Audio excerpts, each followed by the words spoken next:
Hello बच्चों, तो आज क्लास 8 RS अग्रवाल का एक्सरसाइज 7A हम लोग सॉल्व करेंगे। ओके, तो चैप्टर का नाम है फैक्टराइजेशन।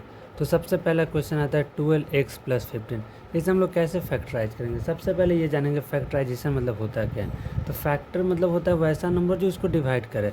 अब हम इसका फैक्टर निकालेंगे तो वो इसको डिवाइड करेगा। आइए हम देखते हैं। जैसे 12x + 15 में क्या कॉमन है? तो 3 कॉमन है। क्या कॉमन है? 3। मैक्सिमम सोचेंगे, ऐसे 1 भी कॉमन है, लेकिन 3 क्यों ले रहे हैं? क्योंकि 3 बड़ा है। ओके, तो 3 इसमें से निकाल लेंगे। ये क्या बच जाएगा? 4 बच जाएगा, क्योंकि 3 4 जा 12 और ये x का x बच जाएगा। ओके, ये कितना बच जाएगा?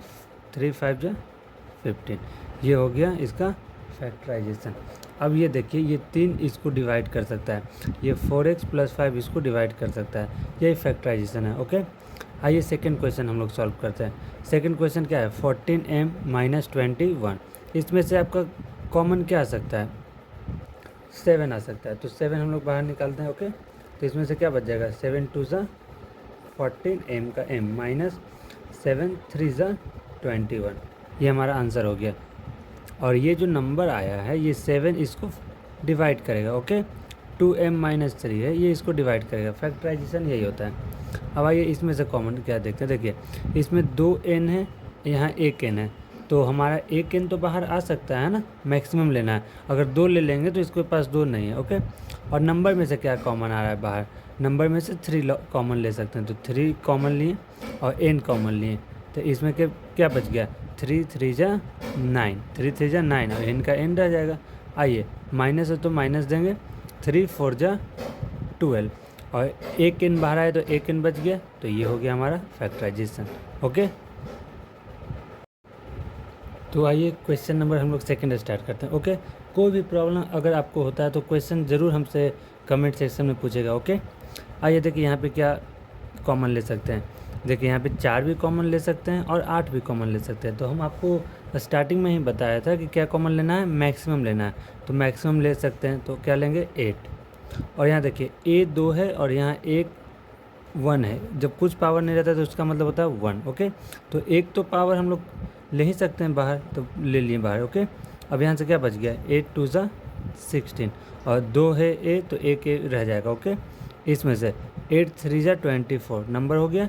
और क्या इसमें बचा? एक बाहर आ गया और क्या बच जाएगा? b। ये हो गया हमारा फैक्टराइजेशन आंसर। आइए हम लोग ये देखते हैं, इसमें से क्या कॉमन आ सकता है? 15 और 20 में से। तब 15 20 में से कॉमन आएगा 5। बाकी बचा a, तो दोनों में a है, तो एक यहाँ पे 2 है, यहाँ पे a 1 है, तो एक बाहर निकाल लेते हैं। b यहाँ पे 2 है और यहाँ पे 1 है, तो एक b बाहर निकाल लेते हैं। तो इसमें से क्या बच जाएगा? 5 3 जा 15। एक a था, अब b यहाँ पे 2 था, तो एक b तो बच जाएगा इसमें। आइए यहाँ पे माइनस करते हैं। 5 4 जा 20। a 2 है और एक बाहर हम लोग निकाल चुके हैं, तो a रह जाएगा। और b तो यहाँ पे एक ही था, तो एक बाहर निकल चुका है, तो अब कुछ नहीं बचेगा। ये हमारा आंसर हो गया। ओके, और हम लोग क्वेश्चन नंबर 3 चलते हैं। 3 क्या है? 12x² y³ - 21x³ y2। Okay, तो यहाँ पे हम लोग कॉमन क्या निकाल सकते हैं? मैक्सिमम कॉमन निकालना है, तो 3 निकाल सकते हैं। क्या निकाल सकते हैं? 3। x2 है, यहाँ पे x3 है, तो x2 तो बाहर निकल ही सकता है। y3 है, y2 है, तो y2 बाहर निकल सकता है। यहाँ पे क्या बच जाएगा? 3 4 जा 12 और x2 बाहर निकल ही चुका है, एक y बचा है यहाँ पे, तो y माइनस यहाँ पे क्या हो जाएगा? 3 7 जा 21, 3 7 जा 21, तो 7 लिखेंगे। और बाकी का y2 निकल चुका है, यहाँ पे x3 था, तो एक x बच जाएगा। तो ये हमारा पे आंसर हो गया। हम आपको शुरू में ही बताए थे फैक्टराइजेशन मतलब होता है कि ये जो नंबर आपका बाहर आया है ये इसको डिवाइड कर सकता है। देखिए इसमें 2 नंबर बाहर आए, ये और दूसरा ये। अब हम नेक्स्ट वीडियो में आपको दिखाएंगे कि कैसे ये डिवाइड करता है। ओके, तो हम लोग क्वेश्चन नंबर 3 में आ गए। ओके, तो सबसे पहले फर्स्ट क्वेश्चन सॉल्व करते हैं। यहाँ पे आप देखिए कितना सारा कॉमन है, 2 कॉमन है, 3 कॉमन है, लेकिन हमें ये नहीं लेना है, मैक्सिमम कॉमन लेना है। हम आपको पहले ही बताएं। तो देखिए यहाँ पे क्या कॉमन लेंगे? 12 कॉमन लेंगे, 12। और x3 है, यहाँ पे 2 है, तो एक बाहर आ जाएगा 2। यहाँ पे क्या बच जाएगा? 12 2 ज़ा 24 और एक्स 3 था तो 2 बाहर आ चुका है तो एक एक्स तो बच जाएगा। ओके, ये 12 3 जा 36, एक्स 2 था, एक्स 2 बाहर आ चुका है, एक वाई है तो एक वाई बच जाएगा। मैं आपको गारंटी दे रहा हूँ ये पढ़ लेने के बाद फैक्टराइजेशन आपको कभी भी प्रॉब्लम नहीं होगा।